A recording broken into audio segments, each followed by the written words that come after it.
Audio Jungle.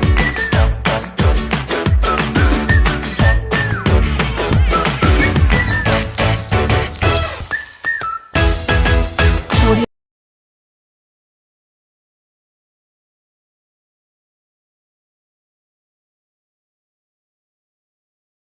السلام عليكم ورحمة الله وبركاته. اللهم صل وسلم وبارك على سيدنا محمد. ازيكم حبايبي؟ وحشتوني كتير. النهارده هنعمل اكله سريعه ومش تاخد مننا وقت خالص، ومكونات بسيطه جدا. معايا سمك اللي هو المكاريل، هنعمله مع بعض صينيه، ومعايا توم وفلفل احمر الوان، اصفر واحمر، ممكن تحطي رومي اخضر. معايا فلفل سبايسي، ومعايا جزر وثوم. طبعا الكمون اساسي، والخل والكزبره. هاخد الكلام الحلو ده وهضربه في الكبه، لو ما عندكيش كبه هيبقى في الهون طبعا، ونشوف هنعمل ايه مع بعض. بصوا احنا ضربنا الكلام كله الجميل اللي احنا عملناه ده، الفلفل الالوان، الفلفل الحامي، والثوم والجزر، ضربناهم في الكبه، ما ضفناش اي حاجه تانية غير الكمون، الكزبره، الخل اهو. بصوا هنجيب بقى طبعا السمك بتاعنا والصينيه، ونشوف هنعمل ايه مع بعض. هنجيب الصينيه بتاعتنا ونجيب الطماطم، هنرصها طبعا الطماطم دي عشان السمك بتاعنا ما يلزقش.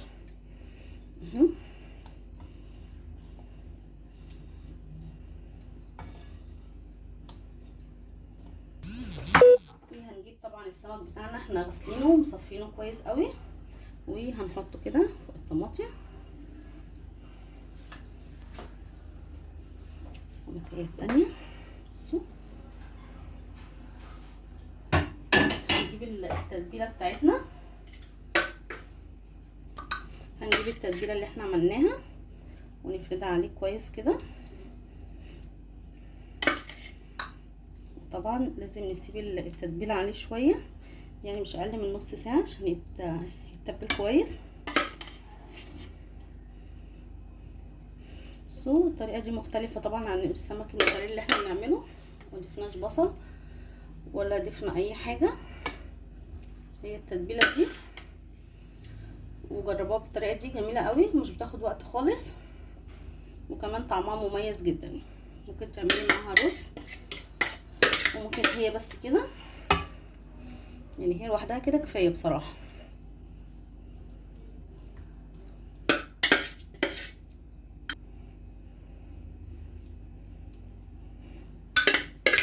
هنضيف الصوص اللي نازل منه ده خل طبعا كده. هنجيب شرايح الطماطم اللي معانا اللي فاضت، هنضيفها كده.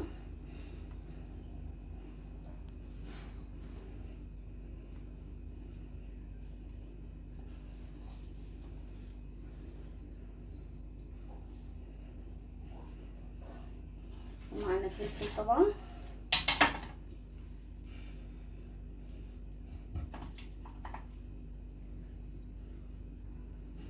ممكن تقطعيه وممكن تحطيه كده، بس ده كده مختلف. احنا حاطين واحد طبعا في قلب الخلطه نفسها. هنجيب الليمون بتاعنا ونعصره كده. احنا ضفنا خل، ما ضفناش ليمون خالص.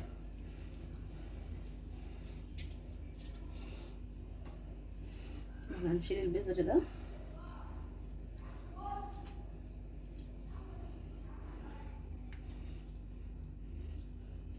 وهنحط زيت،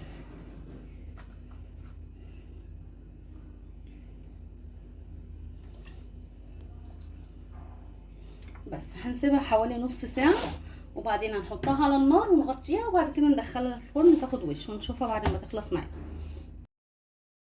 بصوا حبايبي كده السمك بتاعنا بعد ما خرج اهو. ايه رايكم؟ وصفه سريعه جدا جدا ومخدتش مننا اي حاجه. اتمنى الوصفه النهارده تكون عجبتكم والفيديو خفيف على قلوبكم. متنسوش اللايك والكومنت، والسلام عليكم ورحمه الله وبركاته.